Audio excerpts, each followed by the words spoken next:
Hi, it's Andy from Leadsability, and in today's video I'm going to cover the slightly controversial subject as to whether you really need to do marketing or not. Now, before I go there, I think it goes without saying that you offer a great service that people want. After all, if people don't want or need what you have to offer as a service, well, it's going to be very difficult to transform that into sales and revenue, right?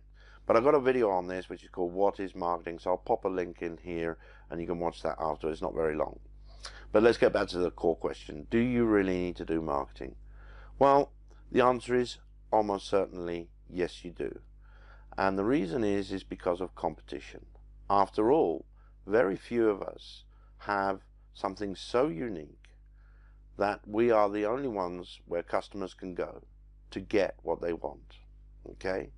So because of competition, what we tend to do also as business owners, we tend to rely on referrals. Now, I want to talk about referrals a little bit here, not in detail, because referral is actually a part of your marketing. It's just another piece. We've talked about advertising, I've talked in other videos about other things, but essentially referrals is yet another part of marketing. In fact, there's a branch called referral marketing. Now, referrals are great. I mean, I'll give you an example. For example, I had to go to I wanted to change the dentist. I wasn't particularly happy with my previous dentist, so I asked a friend, and that friend recommended me another dentist. Now, why did I ask the friend? Why do we ask our friends and family for these kind of things? Well, because we trust them. And trust, of course, is such a huge, huge part of the equation when it comes to marketing. Okay, so that dentist, sure enough, turned out to be good, and that's why we tend to go on referrals. Now, the problem with referrals, until you have a systemized process in place to get referrals and on a regular basis, is that it's not consistent. So this is where marketing again comes in. So yes, you can do a referral strategy to get more referrals, but generally overall, from an overall point of view, good marketing will generate always leads and sales for your business. And what that means as a business, small and medium business owner, is that you have security and peace of mind, right? If you know that there's going to be, on average, 10 new referrals for your business, or 20, or whatever the number happens to be for you, happens to come in on a consistent and reliable basis, well, you know that you have a business that is working. So good marketing will give you always those leads and sales. Okay, so now let's take a case where perhaps you don't need to do so much marketing. Well, it's really down to geography.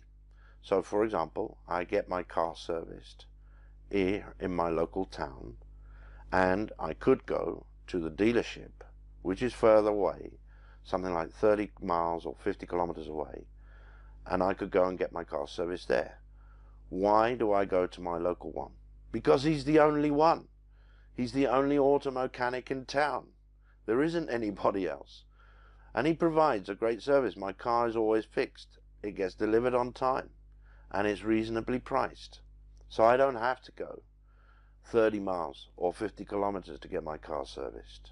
So if you have a business which has a reasonable local coverage, meaning that it's not too big, because if you're in downtown Chicago, well, there's probably lots of auto mechanics in Chicago, and so you have competition. But if you're in a small town in the middle of Wisconsin or something, well, then you probably don't have so much competition, and so everybody hopefully knows you offer a great service, and you're the only guy in town, and so you can provide the service. And those are really the two differences. That's the only case. Now, the other case, obviously, if you don't need to do marketing, is that you're positioned and you're so unique in the world that you're the only person that does virology in cats or something like that. And you're the one of the top or 2, 3 world experts on the world. As long as people know about you, and know what you can offer, well, then that's something completely different. But still, people need to be aware that you're there and you can help them. So it's not always black and white. Anyway, I hope this video helped. If you've got any questions, comments, let me know. And don't forget to subscribe as well, as you'll be able to get more videos from me. Take care. Speak to you soon.